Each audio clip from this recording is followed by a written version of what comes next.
Welcome to Unmute Yourself. I'm your host, Jennifer Carter, and I'm so glad you're here. This podcast is about lifting the curtain on leadership, purpose, and the real stories behind people who dared to do things differently. We'll talk about how they found their path, the struggles they faced, and how they built something that truly matters. These are everyday people doing extraordinary things, and I want you to know you're capable of that too. In today's episode, kicks off, I am so excited, with a special two-part series with Kim Lewis. She is a woman who's mastered both leading from the boardroom and building something from scratch. This first part is all about her nonprofit journey. So stay tuned for part 2, where we'll talk business courage and creating your own lane. So Kim is the president and CEO of Goodwill Industries of East Texas for more than 25 years. No, yeah, you have more than 25 years of leadership experience, don't you? Executive leadership experience. Yes, That's yes. great. And she's also a best-selling author, speaker, executive coach, and Forbes contributor.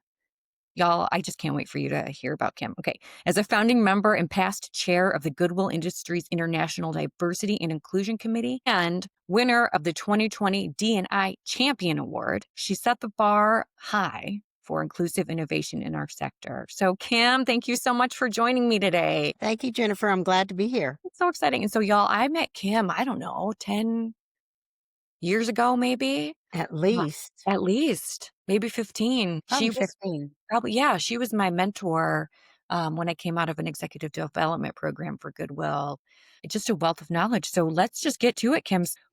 How did you get started in nonprofit leadership? Well, I got started really through my volunteer work. And I always tell people don't discount volunteering. Go where your heart leads you and, a career may follow and money will follow. A lot of people will shun working for a nonprofit because they think, oh, I'll never get rich. And you won't. You won't get rich. Won't get rich. But you'll be okay. And your heart will be fed. And so I was a newspaper journalist working for the Post and Courier in Charleston, South Carolina, which is my hometown. And after working there for 12 years, I said, okay, I want to do something different. I felt like I needed something else. And I knew I was doing good work, but I felt like I could contribute to the world in a better way. And so I set off to not work for a nonprofit. Actually, I was working on my first book. And so I Of course. started working on my first book.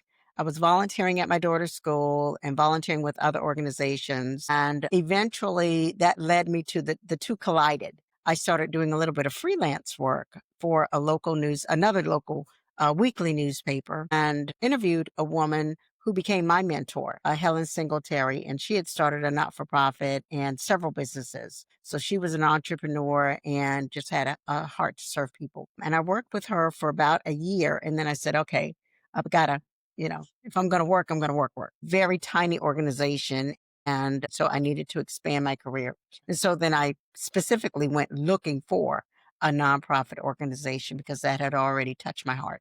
It's the passion and the calling. I coach women and help people get jobs. And no matter what sector they're in, they want to do something that matters. Mm-hmm. What inspired you to stick down this road? I know you said the volunteer work kind of fueled it, but how did you know that you were always going to follow something that's in your heart and not just chasing the money? Not that there's anything wrong with that, but Yeah, nothing wrong with that. But I've always been an advocate for people. mm, And, I have one of those, which also made me a great reporter because I have one of those faces. I have an aura about me. mhm. And so I'll just ask somebody, well, hey, how are you doing? And they will tell me their entire life story.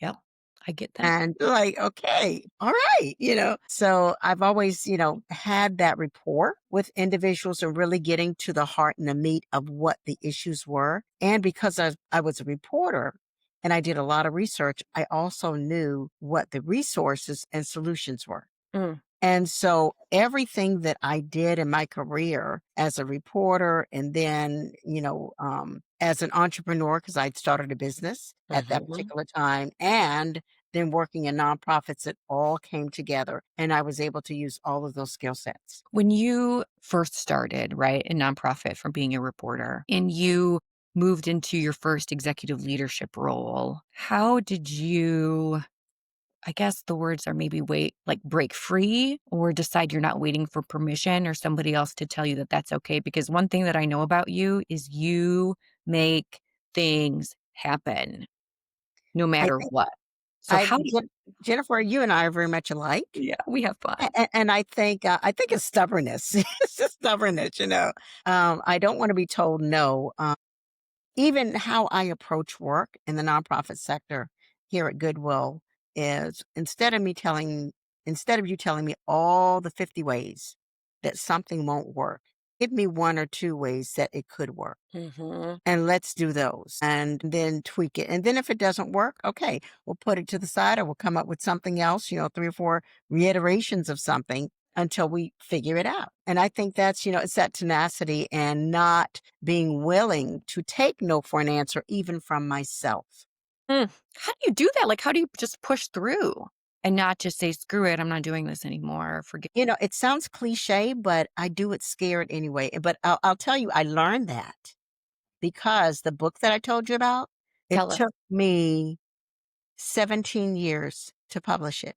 It was ready, but that self-esteem said, "Who do you think you are? Yeah, you're a reporter, but you're not a novelist, you're not an author. You know, yeah, you've been published, but not like that. You know, it's not good enough. Yeah. You haven't done enough research. You haven't done, and it's a historical fiction, so it required research. Even though I had a very well-known Josephine Humphreys author in South Carolina to read my first draft, and she encouraged me. She's like, "You've got it. You've got it. Go forward. Go ahead and finish this out and publish it." And I went, "Now I got to do it. Oh No, you no." gotta do it. You know, and that's what I wanted to hear, but I was afraid of what that meant because then that put the onus back on me. What do you think, like, when you were being held back by that fear, like, what did you think would happen if you went and published your book or took a step forward? That I would be criticized. And I don't know why I felt that way because I was a reporter and, you know, people would talk about you got this wrong, or, you know, I didn't say it exactly like that. And I didn't get a lot of that. I really Yeah. didn't. But that was the fear of making sure I got it all right. And because the first book is called The Fourth Generation, and it's about my mother's family. Mm. And so and about the government. Their 500 acres of farmland was seized through eminent domain to make room for the Savannah River nuclear. Oh my goodness gracious. And so that town that they lived in was called Dunbarton, and it no longer exists. And so I'm talking to real people, just as I did as a reporter. I'm looking up real information, Mhm. and I want to make sure that I'm not, you know, I'm not embarrassing my family and that I'm not stepping on toes. And, you know, so I think all of that played a part. Wow. So you're diving in, you're getting information, you're going forward, and then it sounds like too, like protecting other people maybe, or wanting to represent things in the best way. Yeah, I get that. Yeah. I And you get know, the funny thing how you say that, that's exactly what we do as nonprofit leaders. You tell know, us more. we want to get it right because we're dealing with people's lives. We're also protecting them, we're protecting our staff, we're protecting the image of the Mhm. organization because nonprofits are more scrutinized than any other industry. You know, a for-profit can go bankrupt, you know, their stocks can go down, they can plummet. And, you know, people say, oh, yeah, that's a shame. And they can rebuild and still keep their customer loyalty, or they may lose some stockholders, but they can rebuild. I mean, we've seen it umpteen times, but a nonprofit can have a couple of hiccups and it's like, oh my goodness, you know, mismanagement. That CEO leader must be stealing the money, Right. Right. and you can't spend the same amount of money as a for profit to be successful, to Right. market your agency, to you know, improve your buildings. You know, it's like you have this poor me and lack mentality, and we have to get away from that because you cannot do good until you do well. Yeah. I this is coming up for me now. I remember coming up through the ranks, right? And I was in a leadership program and someone told me that was mentoring me that I don't look like a CEO. And that crushed my spirit. If you're all are just listening to this, I'm a funky little kind of hipster, flashy type of gal. And I wonder for you, Kim, like as an African American woman, have you faced either like additional scrutiny or had those feelings of I don't belong here. And I don't even think it's imposter syndrome. I just think it's societal expectations, maybe.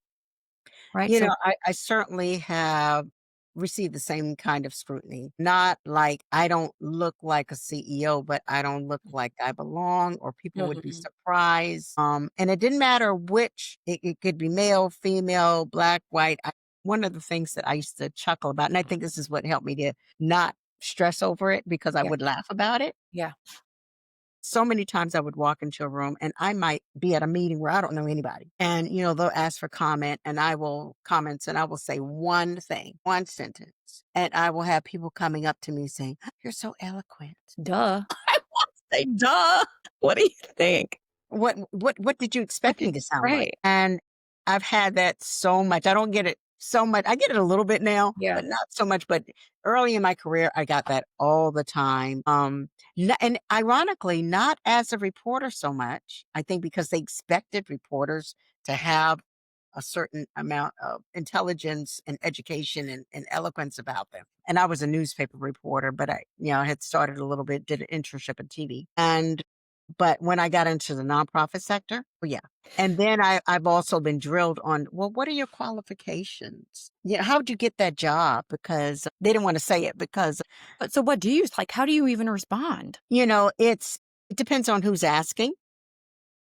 Okay. And, I remember my first executive position, I was leading a large literacy organization in Charleston, South Carolina. Actually, it was the second largest at the time. And one of my church sisters came up to me and she said, "I saw that in the paper that you're now the executive director. I mean, are you qualified for that?" And I just looked at her and I went, "Well, I guess the board thought I was because they hired me." You know? So, that, and that had nothing to do with race. She's saying race is that, but it could have been, We because don't know. we self-hate, we sometimes self-hate. Yeah, we We do. can't see ourselves in that role, so we can't see anybody who looks like us in that role. Right.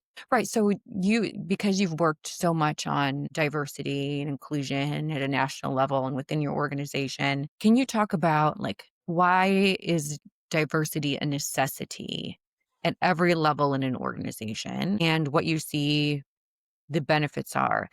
I was just talking to my friend Bill about this, right? We did a little webinar on language related to gender and how certain language or diversity training can like turn white men off and feel like they're being attacked. And like, what do you? I don't even know what to do. Like, what do you even do? How do you even solve it? Why is it important? Right? Yeah. It's just this big jumbled Yeah. mess. It really, okay, so let me answer this Mm. first. Obviously, diversity, well, obvious to you and I and half of the world, diversity is important. Not only diversity in terms of gender or race or religion, but diversity of thought as well.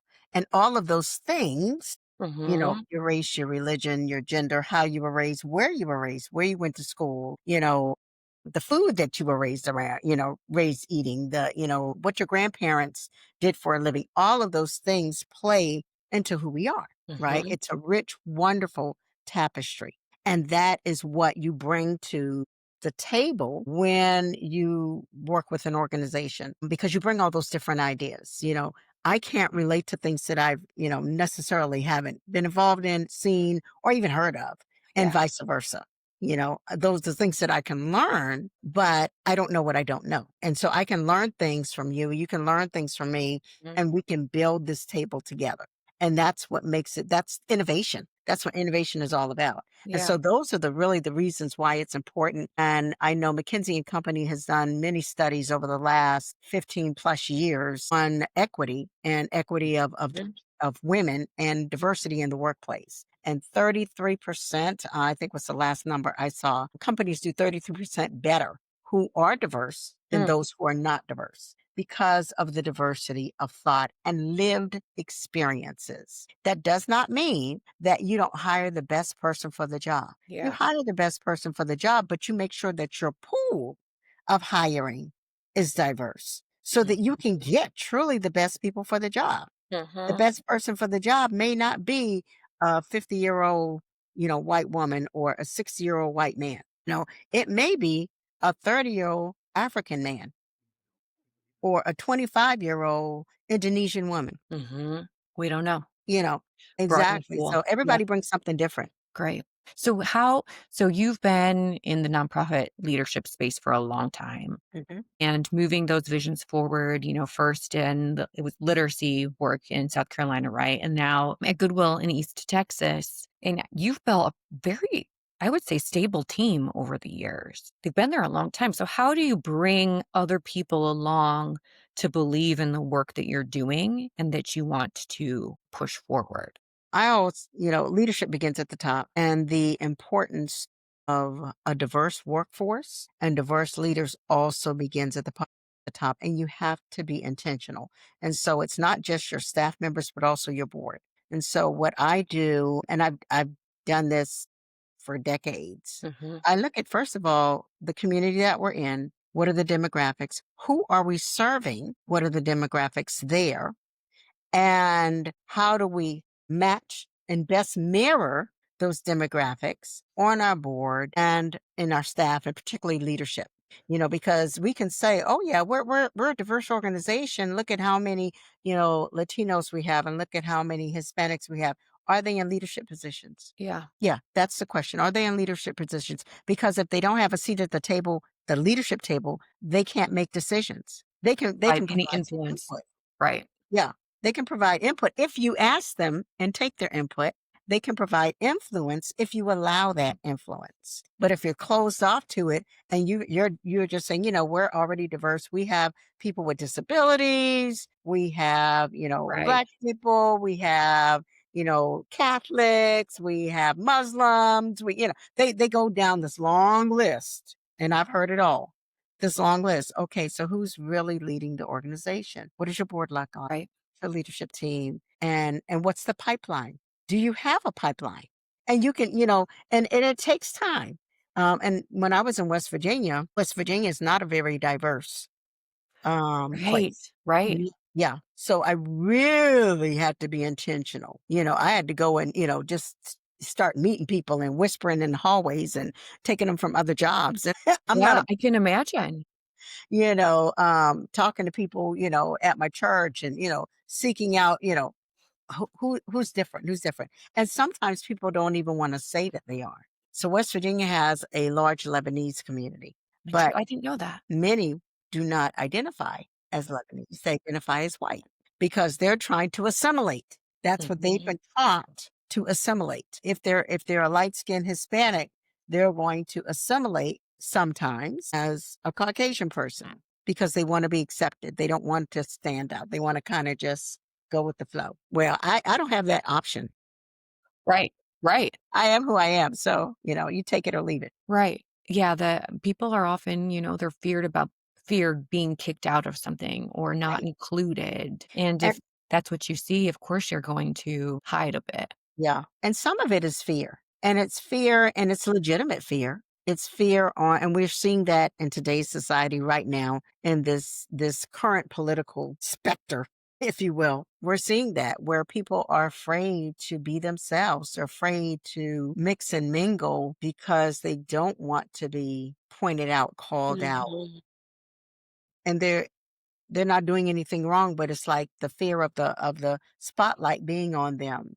And it's fair on both sides because those who are shining the spotlight Mhm. fear that they are losing something. So if you get it, that means you must have. I can't get it if you've got it.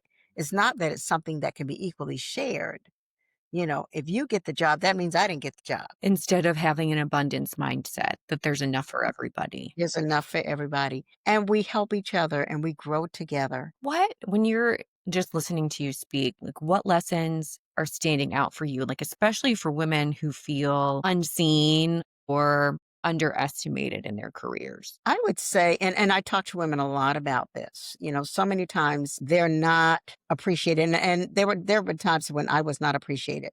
So I began to look outside of where I was currently working. I still Mhm. had to make a living, but I was like, okay, let me devise a plan to leave this place. So I'll give you an example. At the newspaper, I had been looked at least twice for a editorial desk promotion, right? just to sit on the editor's desk to edit the paper, right? But that was a promotion. And so I was told, "Oh, but you're so good at what you do." I had found out, and I wrote this in my book Biases, that male colleagues were being paid more, even though I had more education and more experience. Mhm.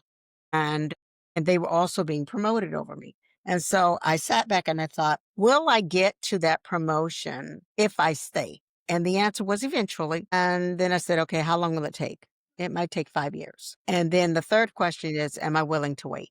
And my answer was no. Mhm. And so when I wrote the story actually about my family as a Sunday um, feature front, and it received such great reviews, and people kept telling me, "You need to turn this into a book, you need to," and I was scared to death, absolutely scared to death, and I talked about that. But I took that opportunity to go to HR and ask for a leave of absence Mhm. so that I could write the book. And it was an unpaid leave of absence, so that was really scary. Yeah. But I stepped out on faith, and that gave me the confidence to say, "Okay, maybe I don't have to go back. Let's start working on our own business, our own nonprofit so that I don't have to go back." Yeah. You know? And so that's what I did, and I did that, and I didn't go back. Yeah. I was just talking to someone a couple days ago. It's like when something that you think that you wanted or that you do want or have wanted for so very long, like I can only imagine you starting off as a reporter and wanting to get to that editorial desk. There's something about grieving that dream. Uh, Mhm, and then having the faith and courage to step into something and creating a new dream that still gets you what you want, it's just not how you originally thought it would turn out, and it doesn't mean that it's better or worse, it's just different, and it sounds like you bet on yourself. and let me say this, I've always known since I was a child that I was meant to lead. Oof, yeah. I've always known that. I had a vision of myself as a businesswoman. I didn't really know what that meant, but I actually started my own business when I was 5 years old. And I was selling those freeze pops for oh, 5 yeah. cents in my backyard, Yeah. and I had a little play cash register that I had gotten one Christmas.